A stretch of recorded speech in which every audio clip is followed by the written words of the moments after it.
सबसे पहले हम चर्चा करेंगे कि अजीत की एनसीपी, जिस तरह से अगर बात करें, लोकसभा चुनाव से पहले अजीत पवार गुट को एनसीपी का अधिकार मिल गया। चुनाव आयोग ने शरद पवार को झटका देते हुए अजीत गुट को ही असली एनसीपी करार दिया है। इसे लेकर अजीत खेमे में जश्न का माहौल है, तो शरद पवार गुट सुप्रीम कोर्ट जाने की बात कह रहा है। चुनाव आयोग का फैसला आने के बाद महाराष्ट्र के डिप्टी सीएम अजीत पवार ने प्रेस कॉन्फ्रेंस कर संबोधित किया।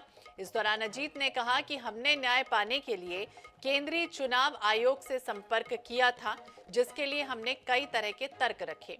हमारे देश में सदैव लोकतांत्रिक प्रक्रियाओं का सम्मान होता है।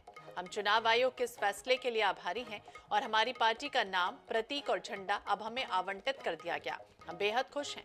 इधर चुनाव आयोग ने शरद पवार को अपने नए राजनीतिक दल के लिए आज शाम 4 बजे तक 3 नाम देने को कहा।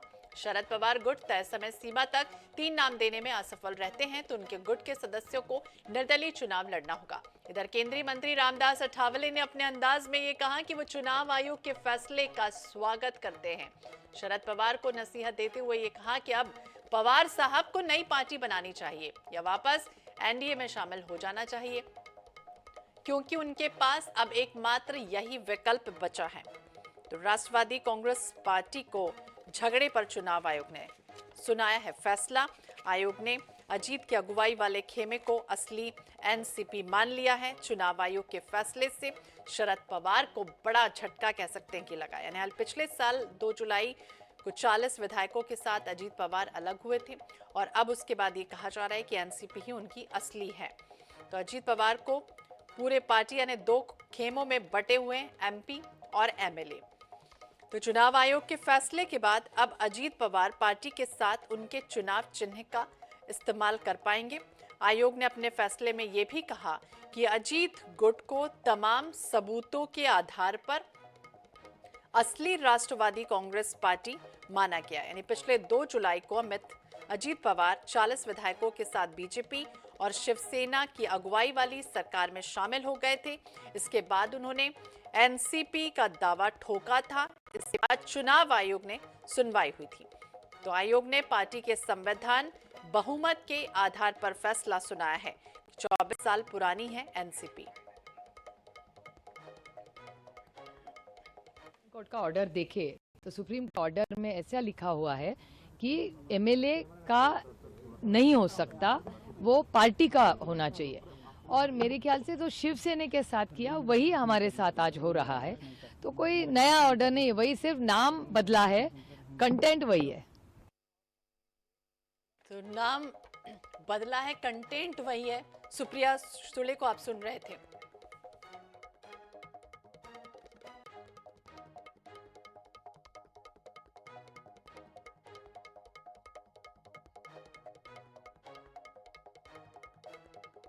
इसी विषय पर हम बातचीत करेंगे। एनसीपी के प्रवक्ता बृजमोहन श्रीवास्तव जी हमारे साथ जुड़ गए हैं। बृजमोहन जी, बहुत बहुत स्वागत है आपका INS 24/7 पर। मैं हूं आपके साथ श्वेता। और श्रीवास्तव जी, आपसे समझना चाहेंगे इस खबर को किस तरह से समझें। क्या ये शरद पवार का उनके पूरे राजनीतिक जीवन का सबसे बड़ा झटका, क्योंकि उनके जीवन को देखे, जिस पार्टी को उन्होंने कांग्रेस पार्टी से अलग होकर खड़ा किया, अब इसी ये कह रही है कि अजीत पवार गुट का है, जो उनसे अलग हुए वही असली है, चुनाव चिन्ह उन्हीं का होगा। तो अब क्या होगा शरद पवार का?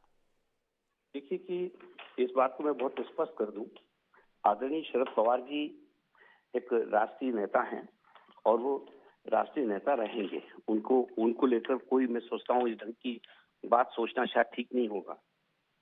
जरूर है कि ये जो पार्टी है, राष्ट्रवादी कांग्रेस पार्टी, हेलो जी बोलिए बोलिए। राष्ट्रवादी कांग्रेस पार्टी का नेतृत्व बदला है, ये बात सच है। और चूंकि पार्टी का नेतृत्व बदला था, उससे हमारी पार्टी के जो कुछ वरिष्ठ नेता थे, जिसमें आदरणीय शरद पवार जी भी सम्मिलित हैं, वो उस परिवर्तन से उतने सहमत नहीं थे। लेकिन जो पार्टी का रैंक एंड फाइल था, जो पार्टी के जो अदर जो दूसरे लोग थे, फंक्शनरीज थी जितनी, वो सारी इस बात से सहमत थी।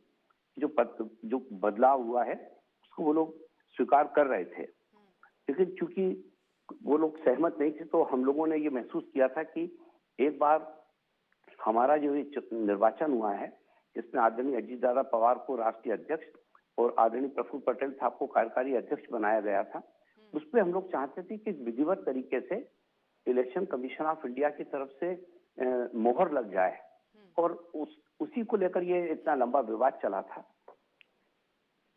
लगभग 6 महीने के आसपास तो ये पूरा, इसमें कम से कम 15 से 16 बार हम लोगों ने इलेक्शन कमीशन ऑफ इंडिया में अपने पक्ष को रखा, और अंततः गतवा ये 140 पेज का जो जो कल ऑर्डर आया है इलेक्शन कमीशन ऑफ इंडिया का, उससे ये बात सिद्ध हुई है कि जो आदरणीय अजीत दादा पवार और आदरणीय प्रफुल्ल पटेल साहब इस पार्टी के ऑफिशियल अधिकृत पदाधिकारी हैं, और हम सब लोग उनके साथ काम कर रहे हैं। तो इसको हम लोग जीत या हार के रूप में नहीं देख रहे, क्योंकि हमारा दृष्टिकोण इसमें सिर्फ स्पष्ट है कि ये एक जो निर्वाचन हुआ था, उस निर्वाचन को अब अधिकृत कर दिया है केंद्रीय चुनाव आयोग ने।